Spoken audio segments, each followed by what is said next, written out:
بسم اللہ الرحمن الرحیم۔ السلام علیکم ورحمۃ اللہ۔ کوئی بھی انسان استغفار پڑھتا ہے، اس کے بدلے میں اللہ رب العزت کیا فرماتے ہیں؟ استغفار پڑھتے وقت اس انسان سے کوئی غلطی سرزد تو نہیں ہوئی؟ آپ صلی اللہ علیہ وسلم کا ارشاد گرامی ہے، قسم ہے اس رب العزت کی جس کے قبضہ میں میری جان ہے، میں روزانہ 70 بار سے بھی زیادہ استغفار کی تسبیح پڑھتا ہوں اور توبہ کا طلبگار رہتا ہوں۔ بہت سے لوگوں کے منہ سے استغفار کی آواز سنتے ہیں۔ استغفار کا مطلب ہے یا رب العزت ہمیں بخش دے۔ بعض لوگوں کی یہ عادت بن چکی ہے، استغفار کی تسبیح پڑھنے سے آپ کی بخشش ہو جائے گی۔ جب استغفار آپ کے دل سے نکلے گا، اس وقت اللہ رب العزت آپ کو بخشش عطا فرمائیں گے۔ سرور کونین صلی اللہ علیہ وسلم نے فرمایا، گناہوں پر شرمندہ ہونا توبہ کے زمرے میں آتا ہے۔ جب کوئی انسان سچے دل سے اللہ سے توبہ کرتا ہے، اللہ رب العزت 7ویں آسمان سے نیچے آ کر پہلے آسمان تک اس انسان کو خاص نگاہ سے دیکھتا ہے اور توبہ کرنے والے انسان کو کہتا ہے، میں تو کب کا تیری توبہ کا انتظار کر رہا تھا۔ لوٹ آؤ اپنے رب کی طرف، لوٹ آؤ اپنی مغفرت کے لیے۔ اللہ تعالیٰ فرماتے ہیں، دوڑو انسان جنت کی طرف جس کی دروازے کی چوڑائی زمین اور آسمان کے برابر ہے۔ اپنے رب سے ہمیشہ مغفرت کی طلب کیا کرو۔ جب کوئی توبہ کر کے انسان اللہ رب العزت کو پکارتا ہے تو اللہ رب العزت اس کو 70 بار جواب دیتا ہے، لبیک میرے بندے۔ ایک انسان ہر وقت یا سنم کہتا رہا۔ ایک دن زبان پھسلی، اس انسان نے کہا یا سمد، یہ اللہ تعالیٰ کا نام ہے اور اس کے معنی بے نیاز، اور اللہ تعالیٰ نے اس کو 70,000 مرتبہ لبیک کہا۔ اے میرے انسان، میں حاضر ہوں، کیا چاہتا ہے، کیا مانگتا ہے، مجھ سے مانگ، میں تجھے عطا کروں۔ اللہ رب العزت سے فرشتوں نے عرض کیا، اے میرے مولا کریم، یہ آپ کو نہیں پکار رہا، یہ تو یا سنم پکار رہا ہے، اور دھوکے سے آپ کا نام اس کے منہ سے نکلا ہے، یہ تو ساری زندگی یا سنم کہتا رہا۔ اللہ رب العزت فرشتوں کو فرماتے ہیں، مجھے معلوم ہے یہ انسان مجھے نہیں پکار رہا، دھوکے سے ہی صحیح اس نے اپنے رب کو پکارا تو صحیح۔ اگر میں اس انسان کو جواب نہ دوں، اس انسان اور مجھ میں کیا فرق رہ جائے گا؟ اللہ اکبر۔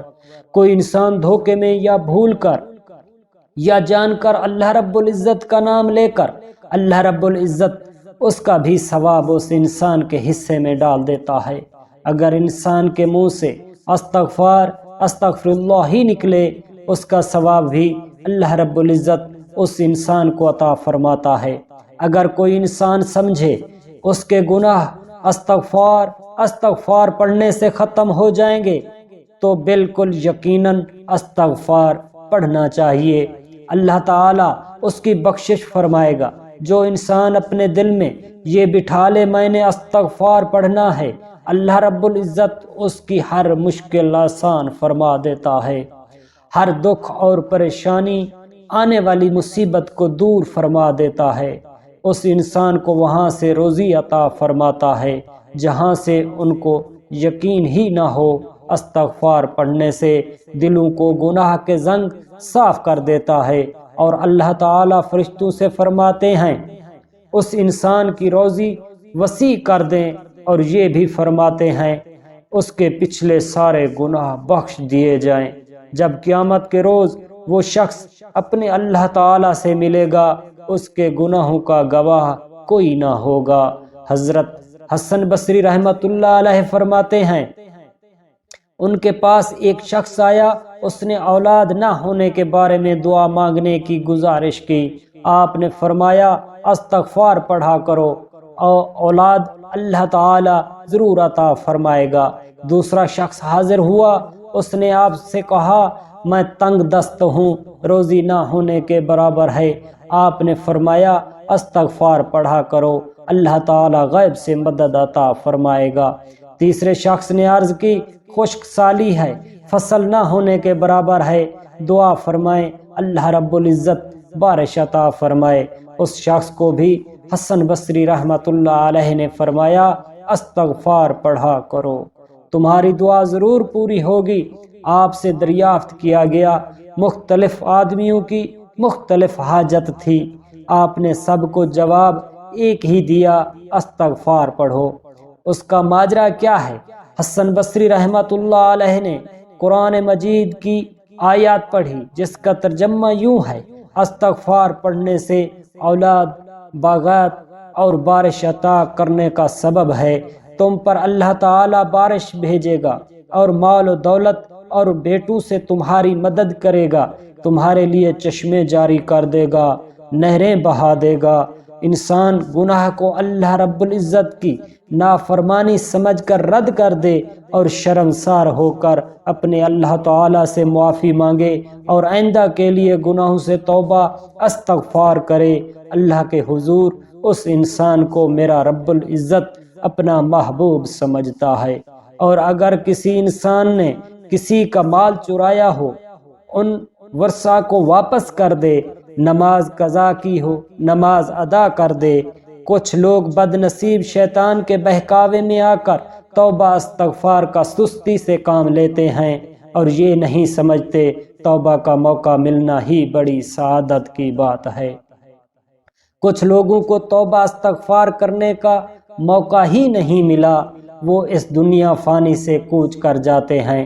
یہ چند دن کی زندگی کا کوئی بھروسہ نہیں، ہمیں توبہ استغفار کرتے رہنا چاہیے۔ قرآن مجید فرقان حمید میں اللہ تعالیٰ ارشاد باری تعالیٰ ہے، توبہ استغفار کرنے والوں پر اللہ رب العزت رحمت کی بارش عطا فرماتا ہے اور ان کے مال و رزق میں اضافہ فرماتا ہے۔ قرآن مجید فرقان حمید میں نوح علیہ السلام کا واقعہ موجود ہے۔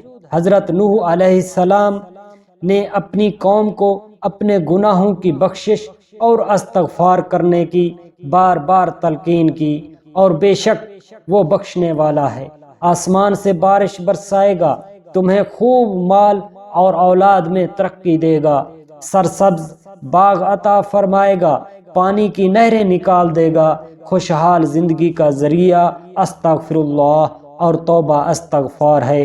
حدیث مبارک صحیح بخاری میں اللہ رب العزت توبہ استغفار کرنے والوں سے اس قدر خوش ہوتا ہے جیسے گمشدہ اونٹ ملنے پر مالک خوش ہوتا ہے، اس سے بھی زیادہ اللہ رب العزت توبہ استغفار کرنے والے سے خوش ہوتا ہے۔ ہم سب مسلمانوں کو چاہیے دل سے استغفار کریں، نماز روزہ قرآن پاک کی تلاوت با ترتیب اور سچے دل سے پڑھیں۔ آپ صلی اللہ علیہ وسلم نے ارشاد فرمایا، ہمیں اٹھتے بیٹھتے چلتے پھرتے اللہ کا ذکر کرنا چاہیے اور توبہ استغفار کرنا چاہیے، اور جو لوگ اللہ رب العزت کا ذکر کرتے ہیں وہ مر کر بھی زندہ ہیں، اور جو لوگ اللہ تعالیٰ کا ذکر نہیں کرتے وہ زندہ ہو کر بھی مر گئے بلکہ مردار ہو گئے۔ ہمارا منہ ہر وقت اللہ رب العزت کے ذکر سے آشکار اور میٹھا ہونا چاہیے، کیونکہ شیطان ہر وقت انسان پر حملہ آور ہوتا ہے، اور اگر اللہ کا ذکر کرتا ہے تو شیطان اس انسان سے ڈر کر بھاگ جاتا ہے۔ ہمیں چاہیے ہر وقت توبہ استغفار کریں اور درود پاک صلی اللہ علیہ وسلم کو اپنی حفاظت کے لیے 24 گھنٹے پڑھتے رہنا چاہیے، اور ہماری اللہ رب العزت سے دعا ہے ہر انسان کی توبہ قبول فرمائے، اور اللہ رب العزت ہم سب مسلمانوں کا حامی و ناصر ہو، آمین ثم آمین۔